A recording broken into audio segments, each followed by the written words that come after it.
Good evening, class. I've chose to speak on two laws. I find that we have all grown up with dysfunctions in our families, and we were not taught the boundaries that we've learned in our reading today. But there are some boundaries that we have to learn to establish in order to survive in this life, or our lives will be complete chaos. So there are two laws that I have chose tonight to share. One being the law of sowing and reaping.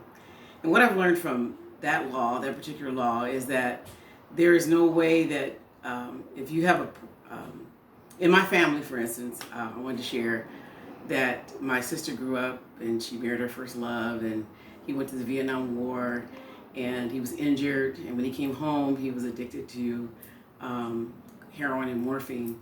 And so he always would pawn items out of the home, like microwaves and all that stuff. And my sister would go to my mother and ask her to get the things out of pawn, like the microwave or the television. And so the law of reaping and sowing, I'm learning, is that there was no way that my older sister, was going to ever learn that she couldn't have a television or couldn't have a microwave if my mother had not been there for her. But then my mother was in a state of codependency. And we find ourselves going through that in our lives. Even me as a nurse and having one child that I raised. And so even when she would get into trouble, I was there to rescue and to help her, because I felt that was the thing to do. But I find that we can be in a codependent state, because what you sow is what you reap. And you've got to learn from each thing that you sow. If you're sowing discord, or if you're doing something that's irrational, then you've got to learn. There was no way that a person's going to learn if you are there to rescue them all the time. And so that particular law, I can see, was very important to me as far as codependency. We don't want to get caught up in a codependency state where we're always rescuing and that person not learning from the incident that they got themselves involved with.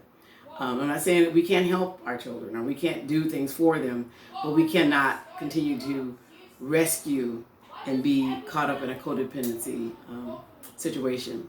Then the next law that struck me was the law of responsibility. We can love abundantly. We can love each other. I've been married 23 years.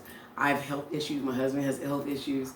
But I find myself sometimes trying to set limits, him not learning to set limits with his own disease, his own diabetes, and his own health problems. I was always there. I'm always there saying, Jay, you can't have this. You're not supposed to eat this. But he's got to take responsibility for his own actions and put limits to them. I have to limit myself and take care of me, and not, find myself taking care of him also. Not that we don't love each other, or I don't love him, but he's got to take responsibility for his own actions. The Bible says that, we can set limits with others if it doesn't lead to destruction.